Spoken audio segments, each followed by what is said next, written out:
નમસ્કાર વિદ્યાર્થી મિત્રો, ધોરણ 10 વિષય ગણિત, જેમાં આપણને વાર્ષિક પરીક્ષા એટલે કે બોર્ડની પરીક્ષા માટે જે નમૂનાનું પ્રશ્નપત્ર ગવર્નમેન્ટ દ્વારા આપવામાં આવ્યું છે એના માટે જોઈએ તો સૌપ્રથમ સમય 3 કલાકનો રહેશે અને કુલ ગુણ 80 રહેશે, જેમાં આપણને નીચે જે સૂચનાઓ આપી છે તે જોઈએ તો સૌપ્રથમ આ પ્રશ્નપત્રમાં કુલ આપણને 53 પ્રશ્નો આપવાના છે, જેને 4 ભાગમાં વહેંચેલા છે, વિભાગ એ, વિભાગ બી, વિભાગ સી અને વિભાગ ડી માં. વિભાગની જમણી બાજુનો ભાગનો અંક જે છે તે ગુણ દર્શાવે છે. બને ત્યાં સુધી નવો વિભાગ નવા પાનાથી લખવાનો શરૂ કરવો અને પ્રશ્નના ક્રમ જાળવી રાખવા. આપણે ધોરણ 10 ની અંદર કેલ્ક્યુલેટરનો ઉપયોગ કરવાનો નથી અને ગણિતની અંદર જરૂર જણાય ત્યાં ફરજિયાત તમારે આકૃતિઓ દોરવી અને રચનાની રેખાઓ જાળવી રાખવી. તો જોઈએ વિભાગ એ. આપણને વિભાગ એ પૂછવાનો છે શેના માટેનો? તો વિભાગ એ આપણે આવવાનો છે પ્રશ્નોના સૂચના પ્રમાણે જવાબ આપો, અને જેની અંદર આપણને 1 થી 24 પ્રશ્ન આવશે. આ 1 થી 24 પ્રશ્નના આપણે જે જવાબ આપવાના છે એ જવાબની અંદર પ્રત્યેકનો 1 ગુણ અને 24 ગુણ આપણને સાચા પ્રશ્નના જવાબના મળવાના છે. તો પહેલું આવે છે ખરા ખોટા જણાવો. તો એનો પહેલો પ્રશ્ન છે આપણે 20 અને 30 નો ગુસાઅ 1 છે. તો વિદ્યાર્થી મિત્રો, આ 20 અને 30 નો ગુસાઅ 1 છે કે નહીં આપણે પહેલા ગણતરી દર્શાવીએ તો 20 અને 30 નો ગુસાઅ શોધવા માટે પહેલા 20 ના અવયવ પાડવા પડે. 20 ના અવયવ 2 ગુણ્યા 2 ગુણ્યા 5 થશે અને 30 ના અવયવ 2 ગુણ્યા 3 ગુણ્યા 5 થશે. જેમાં જે સામાન્ય અવયવ છે એને આપણે રાઉન્ડ કર્યા છે. 2 અને 5 ને રાઉન્ડ કરી દઈએ એટલે 2 અને 5 ગુણાકારમાં લઈએ તો 2 પંચા ને 10, માટે 20 અને 30 નો ગુસાઅ 10 થશે. પરંતુ આપણને રકમમાં એવું કીધું છે કે 20 અને 30 નો ગુસાઅ 1 છે, માટે આ વિધાન ખોટું છે. એના પછી પ્રશ્ન નંબર 2 જોઈએ તો ત્રિઘાત બહુપદી p of x બરાબર x નો ઘન માઈનસ x ને વાસ્તવિક શૂન્યો 3 છે. તો વિદ્યાર્થી મિત્રો, બને ત્યાં સુધી ત્રિઘાત બહુપદી હોય તો વધુમાં વધુ 3 શૂન્ય, મહત્તમ 3 શૂન્ય હોઈ શકે છે. તો આ વિધાન ખરું છે, કારણ કે ત્રિઘાત બહુપદી p of x બરાબર x નો ઘન માઈનસ x કરીએ તો x નો ઘન minus x is equal to 0 કહી દઈએ, કારણ કે શૂન્ય શોધવાના કીધા છે આપણને. માટે 0 ઇઝ ઇક્વલ ટુ x નો ઘન માઈનસ x, x કોમન કાઢો તો x કૌંસમાં x² માઈનસ 1 થશે. બીજું x કોમન કાઢશો એટલે x² માઈનસ 1 એટલે બંને પદ પૂર્ણ વર્ગ છે, વચ્ચે માઈનસ નિશાની આપી છે, માટે એક વખત પ્લસ ને એક વખત માઈનસ આવશે. તેથી x માઈનસ 1 અને x પ્લસ 2 આ 3 આપણને અવયવ મળ્યા.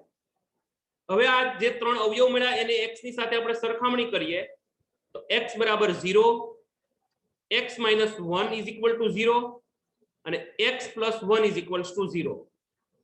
માટે x બરાબર -1 ને તમે ખસેડશો જમણી બાજુ એટલે x બરાબર 1 મળશે, અને x plus 1 is equal to 0 છે તો પ્લસ 1 ને તમે ખસેડશો તો x ઇઝ ઇક્વલ ટુ -1 મળશે. આમ આ ત્રિઘાત બહુપદીની અંદર વાસ્તવિક શૂન્યો 0, 1 અને -1 છે. આમ 3 શૂન્યો મળે છે.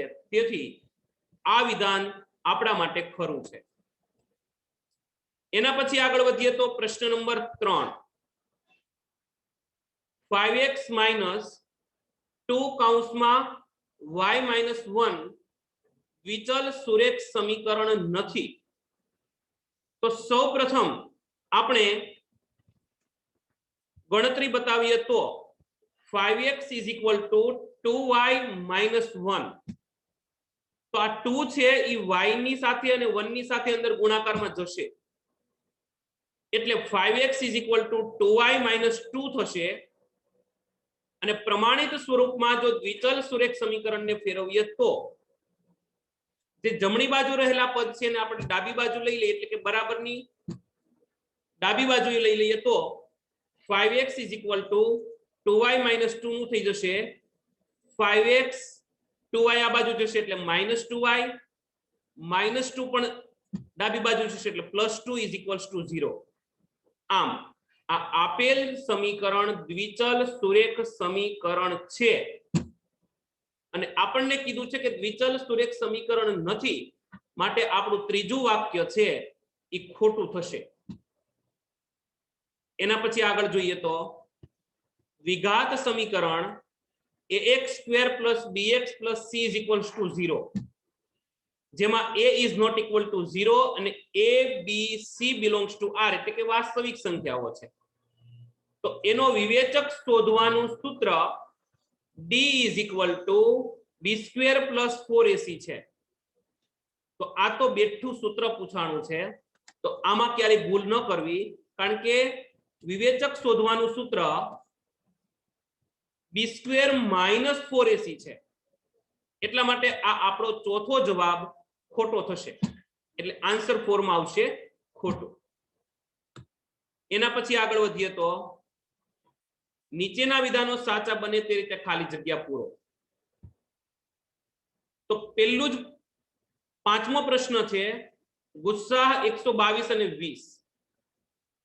એમાં આપણે ગુસ્સા શોધવાનો છે 122 નો અને 20 નો.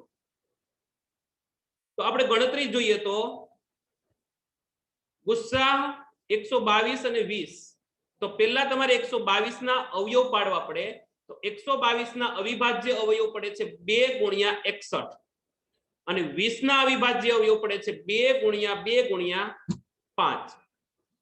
ગુસ્સા કીધું છે માટે જે સામાન્ય અવયવ છે સરખા છે 2 2 એ આપણા માટે થશે ગુસ્સા માટે ગુસ્સા 122 અને 20 બરાબર ખાલી જગ્યામાં જવાબ આવશે 2. તો આપણો જવાબ 2 સાચો થશે. એના પછી આગળ વધીએ તો સમીકરણ આપ્યું છે દ્વિચલ સુરેખ સમીકરણનો દાખલો છે x² - 2 - y/3 = 5 ને પ્રમાણિત સ્વરૂપે ખાલી જગ્યા લખી શકાય. તો ગણતરી તરફ આગળ વધીએ તો સમીકરણ x² - 2 - y/3 = 5. તો 2 અને 3 છેદમાં હોવાથી લસા આવશે 3 દુ 6. 3 ને તમારે x સાથે ગુણવા પડશે અને 2 ને y સાથે ગુણવા પડશે માટે 3x - 2y / 6 = 5. 6 ને તમારે 5 સાથે ગુણાકારમાં લઈ લેવાના છે એટલે 3x - 2y = 30 અને 30 ને તમારે ડાબી બાજુ લઈ લો એટલે પ્રમાણિત સ્વરૂપમાં ફરી જશે 3x - 2y - 30 = 0. આમ આ સમીકરણને પ્રમાણિત સ્વરૂપમાં 3x - 2y - 30 = 0 સ્વરૂપે લખી શકાય. એના પછી આગળ વધીએ તો વિવેચકનું મૂલ્ય ખાલી જગ્યા હોય તો દ્વિઘાત સમીકરણને 2 ભિન્ન અને વાસ્તવિક ઉકેલ મળે. આપણને ઋણ ધન અને શૂન્ય એવું આપેલું છે. તો વિદ્યાર્થી મિત્રો ખાસ અહીંયા એક આ નોંધ યાદ રાખવી કે જો વિવેચકનું મૂલ્ય ધન હોય તો જ આપણને ભિન્ન અને વાસ્તવિક શૂન્યો એટલે કે ઉકેલ મળશે. જો વિવેચકનું મૂલ્ય ઋણ હશે તો આપણને ઉકેલ મળવાના નથી. અને જો ડી બરાબર એટલે કે વિવેચકનું મૂલ્ય શૂન્ય હશે તો આપણને બીજ એટલે કે વાસ્તવિક ભિન્ન ની જગ્યાએ સમાન ઉકેલ મળશે. તો આ થયો આપણો પ્રશ્ન નંબર 7. એના પછી આગળ વધીએ તો સમાંતર શ્રેણીનું nમું પદ શોધવાનું સૂત્ર ખાલી જગ્યા છે. તો આ પ્રશ્ન પણ એકદમ સહેલો અને ઈઝી છે. તો સમાંતર શ્રેણીનું nમું પદ શોધવાનું સૂત્ર a + n - 1 * d છે. 9મો પ્રશ્ન કે બધા ખાલી જગ્યા ત્રિકોણો સમરૂપ છે.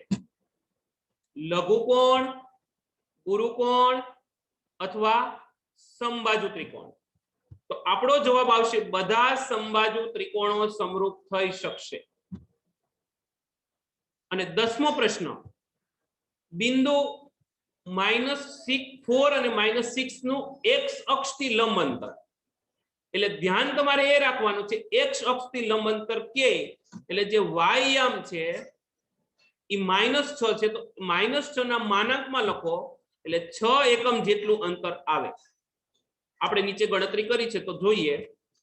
તો આ રીતે પહેલા આપણો આલેખ દર્શાવી દઈએ તો -4 અને -6 એટલે 6 એકમ દૂર તમારું લંબ અંતર આવશે. એના પછી આગળ વધો તો પ્રશ્ન નંબર 11. એક શબ્દ કે એક વાક્યમાં કે આંકડામાં ઉત્તર આપો. તો 6x² - 13x + m = 0 ના બીજ વ્યસ્ત છે તો m નું મૂલ્ય શોધો. તો એક નોંધ તમારે ખાસ યાદ રાખવાની છે. પહેલા તો તમને પ્રમાણિત સ્વરૂપ પ્રમાણે જે તમને a, b અને c ના મૂલ્યો આપ્યા છે લખી નાખવાનું. તો a = 6, b = -13 અને c = m છે. અને જ્યારે બીજ વ્યસ્ત હશે ત્યારે a બરાબર c થશે. આ એક ટૂંકી નોંધ યાદ રાખવાની છે. તો a = તો 6 છે અને c = m છે. માટે m બરાબર 6 જવાબ આપણો આવશે. એના પછી 12મો પ્રશ્ન સમાંતર શ્રેણી 10, 7, 4 અનંત સુધી અનંત શ્રેણી છે એનું 30મું પદ શોધો. તો સમાંતર શ્રેણી 10, 7 અને 4 આપેલી છે જેમાં આપણું પ્રથમ પદ a = 10. સામાન્ય તફાવત d બરાબર a2 - a1 માટે d = 7 - 10 કરો એટલે d = આવશે -3 અને 30મું પદ એટલે a30 શોધવાનું છે. તો પદની સંખ્યા પદ શોધવાનું હોય ત્યારે તમારું સૂત્ર સમાંતર શ્રેણી માટે છેલ્લું પદ શોધવાનું સૂત્ર an બરાબર a + n - 1d. તો n = 30 એટલે કે 30 મૂકો તો a30 બરાબર a10 + 30 - 1 કૌંસમાં -3 એટલે સામાન્ય તફાવત. a30 બરાબર 10 + 30 માંથી 1 બાદ કરો એટલે 29 - 3 એટલે કે 29 × -3 કરો એટલે -87 આવશે અને 10 - 87 કરશો એટલે આવશે -77 એટલે 30મું પદ -77 હશે. એના પછી આગળ વધીએ તો પ્રશ્ન નંબર 13.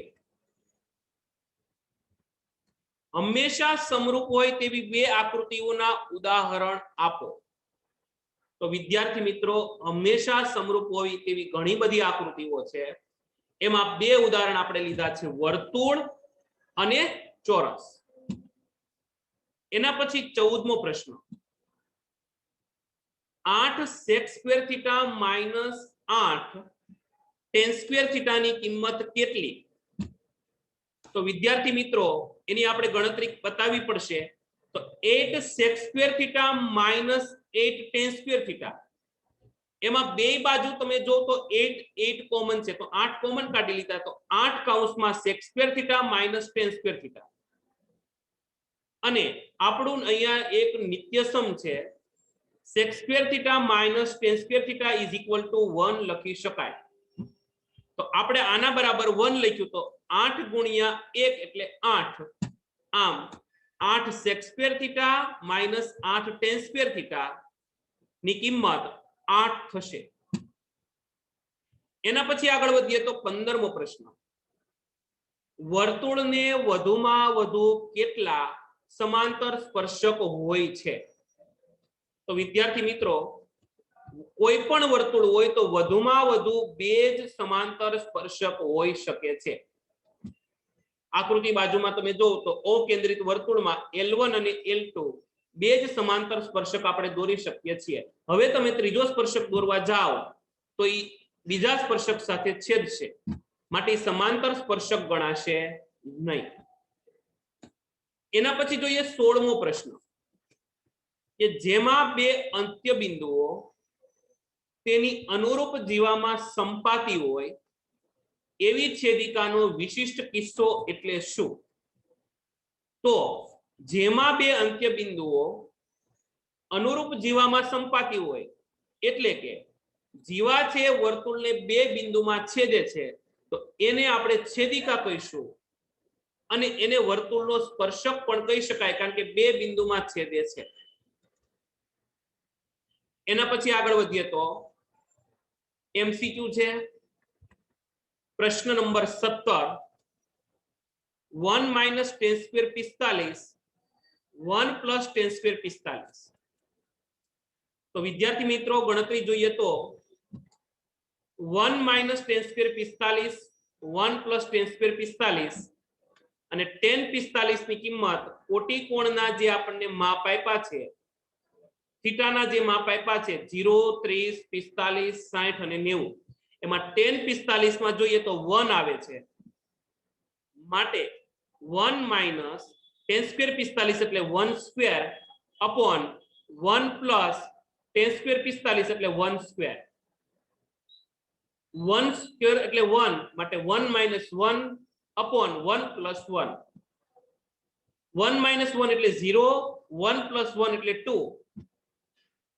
માટે 0 ના છેદમાં 2 એટલે આન્સર આવશે 0 આમ આન્સર 17 આપણો બી ઓપ્શન સિલેક્ટ થશે એ આવશે બી 0 એના પછી આગળ વધો તો આર કેપિટલ ત્રિજ્યા હોય અને વર્તુળના વૃતાંશમાં બનતો ખૂણો પી અંશ હોય તો વૃતાંશનું ક્ષેત્રફળ ખાલી જગ્યા થાય તો વૃતાંશના ક્ષેત્રફળનું સૂત્ર પાઈ આર સ્ક્વેર થીટાના છેદમાં 360 છે આર ત્રિજ્યા કેપિટલ લેવાની છે અને થીટા પી લેવાનો છે તો પાઈ ના પાઈ રહેશે સ્મોલ આર ની જગ્યાએ કેપિટલ આર આવી જશે અને થીટાની જગ્યાએ પી અંશ આવી જશે માટે વૃતાંશનું ક્ષેત્રફળ પાઈ કેપિટલ આર સ્ક્વેર પી અંશ છેદમાં 360 એટલે આપણો બી ઓપ્શન સાચો થશે પાઈ આર સ્ક્વેર થીટાના છેદમાં પાઈ આર સ્ક્વેર થીટા એટલે પી ના છેદમાં 360 એના પછી આગળ વધો 19મો પ્રશ્ન 5 રૂપિયાના સિક્કાનું ઘનફળ શોધવાનું સૂત્ર કયું છે તો 5 રૂપિયાનો સિક્કો એટલે પહેલા તો નળાકાર સમજવો 5 રૂપિયાનો સિક્કો નળાકાર છે તમે ઘણા બધા સિક્કાની થપ્પી કરશો તો તમને ખબર પડશે કે કોઈ પણ રૂપિયાના સિક્કા તમે લેવા જાઓ તો નળાકાર બનશે આમ 5 રૂપિયાના સિક્કાનું ઘનફળ એટલે નળાકારનું જ ઘનફળ નળાકારના ઘનફળનું સૂત્ર પાઈ આર સ્ક્વેર h છે જેમાં r ત્રિજ્યા અને h એની ઊંચાઈ એટલે કે સિક્કાની જાડાઈ થશે એટલે આપણો સી ઓપ્શન સાચો થશે પાઈ આર સ્ક્વેર h એના પછી આગળ વધીએ તો પ્રશ્ન નંબર 20 કોઈ પણ માહિતી માટે બહુલક 35 અને મધ્યક 35 તો મધ્ય શું થાય તો એક વિદ્યાર્થી મિત્રો એક અહીંયા તમારે ટૂંકી રીત પણ યાદ રાખી શકો છો કે હંમેશા બહુલક અને મધ્યક સમાન હોય એટલે મધ્યસ્થ એના જેટલો જ મળે એટલે 35 જવાબ તમારો સાચો આવે ડી 35 જવાબ આવે અને ગણતરી દ્વારા તમે સાબિત કરી શકો છો તો જોઈએ ગણતરી બહુલક z 35 અને મધ્યક x બાર બરાબર 35 માટે બહુલક z બરાબર 3 ગુણ્યા મધ્યસ્થ -2 ગુણ્યા મધ્યક z એટલે 35 આપ્યું છે બરાબર 3m માઈનસ 2 ગુણ્યા 35 અને 2 ગુણ્યા 35 એટલે 70 થશે 70 ને તમે ધક્કો મારશો ડાબી બાજુ એટલે 35 + 70 એટલે 105 થશે અને 3 ભાગાકારમાં લેશું એટલે m = 105 ના છેદમાં 3 અને 105 ભાગ્યા 3 કરશો એટલે મળશે આપણને m બરાબર 35 આમ આપણો મધ્યસ્થ 35 મળશે અને જવાબ આવશે આપણો ડી 35 એના પછી આગળ વધીએ તો ઘટના ઈ ની સંભાવના પ્લસ ઘટના ઈ નહીંની સંભાવના ખાલી જગ્યા છે તો ઘટના ઈ બને છે અને ઘટના ઈ નથી બનતી બંને ઘટનાનો સરવાળો 1 છે માટે આપણો જવાબ બી ઓપ્શન થશે બી = 1 એના પછી આગળ વધીએ તો 22મો પ્રશ્ન r ત્રિજ્યાવાળા ગોળાના 4 સમાન ભાગ કરતા તે પૈકી ચોથા ભાગનું કુલ પૃષ્ઠફળ કેટલું થાય કુલ પૃષ્ઠફળ કીધું છે વક્ર પૃષ્ઠફળ નથી કીધું જો વક્ર પૃષ્ઠફળ કહે તો 4 ભાગ સરખા કરશો તો ગોળાના ક્ષેત્રફળનું સૂત્ર છે 4πr². તો ચોથો ભાગ કરશો એટલે πr² થશે પરંતુ આપણને અહીંયા કુલ પૃષ્ઠફળ કીધું છે તો આકૃતિ જોઈએ તો r ત્રિજ્યા વાળો જે ગોળો છે એના 4 ભાગ કરશો એટલે વક્ર સપાટીનું ક્ષેત્રફળ ચોથા ભાગનું થશે જે 1/4 * 4πr² તો 4 કટ કરશો એટલે πr² આવશે પ્લસ બે વર્તુળની સપાટી છે ઈ અડધી થઈ જાય છે તો વર્તુળની સપાટીનું ક્ષેત્રફળ એટલે 2πr² અને ઈ અડધી થઈ જશે કારણ કે કપાશે એટલે 2 કટ થઈ જશે એટલે πr² + πr² એટલે આવશે 2πr².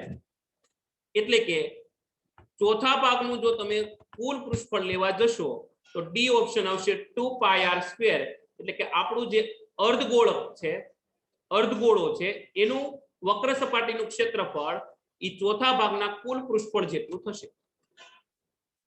એના પછી આગળ વધીએ તો જોડકા જોડો પ્રશ્ન નંબર 23 વિભાગ એ ની અંદર 4 4 4 અનંત શ્રેણી આપી છે જે સમાંતર શ્રેણી છે તો ગણતરીમાં આપણે ચેક કરીએ તો પ્રથમ પદ a બરાબર 4 છે સામાન્ય તફાવત d બરાબર a2 - a1 એટલે 4 માંથી 4 બાદ કરો એટલે 0 આવે છે આમ સામાન્ય તફાવત 0 હોઈ શકે છે આપણે એક નોંધ આવે છે કે સામાન્ય તફાવત ધન પણ હોય ઋણ પણ હોય અને શૂન્ય પણ હોય તો સમાંતર શ્રેણી શક્ય છે માટે હા 4 4 ને 4 અનંત શ્રેણી એ સમાંતર શ્રેણી છે એટલે બી ઓપ્શન આપણો સાચો છે બી હા આવશે.